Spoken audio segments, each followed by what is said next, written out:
নদীর দুই পাশেই ভূমিধস হয়েছে, আপনারা দেখেছেন। এ পাশে যতটুকুন জায়গা ঠিক ততটুকুন জায়গা নদীর ওপারেও ভূমিধস হয়েছে।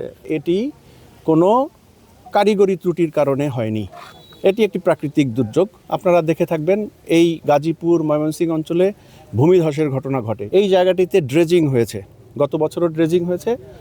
এই অংশটুকুনে হয়েছে, মতান্তরে বিস্তীর্ণ অঞ্চলই নদীতে রিভার বেড থেকে বালু তোলা হয়েছে।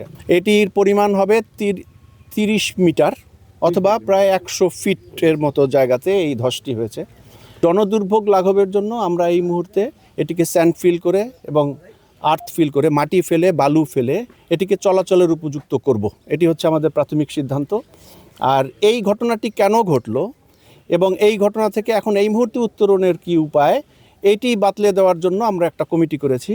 কমিটিতে আমরা বুয়েটের অথবা আমাদের ডুয়েটের একজন সিনিয়র পুরকৌশল বিভাগের অধ্যাপককে প্রধান করে, আমাদের এই প্রকল্পের যিনি পিডি আছেন সেই পিডি সাহেবকে কমিটির একজন সদস্য করে, এবং আপনারা জানেন যে আমাদের লোকাল গভর্নমেন্ট ইঞ্জিনিয়ারিং ডিপার্টমেন্ট এলজিইডির আমাদের লোকাল প্রতিনিধি একজনকে নিয়ে 3 সদস্য বিশিষ্ট একটি কমিটি করব। কমিটির কাজ হবে 7 কার্য দিবসের মধ্যে আমাদের কাছে রিপোর্ট দেওয়া। এই কনস্ট্রাকশন ফার্মের নাম হচ্ছে ইউসিসিএল।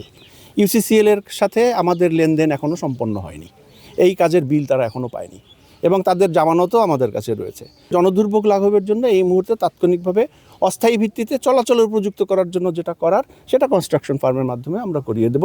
এটা এই তদন্ত চলাকালীন সময়ের মধ্যেই আমরা ইনশাল্লাহ করে দেব, কারণ পাশে যেহেতু বাড়িঘর আছে, এদেরও তো ল্যান্ডস্লাইড হলে এদের ঘরবাড়িরও ক্ষতিগ্রস্ত হবে।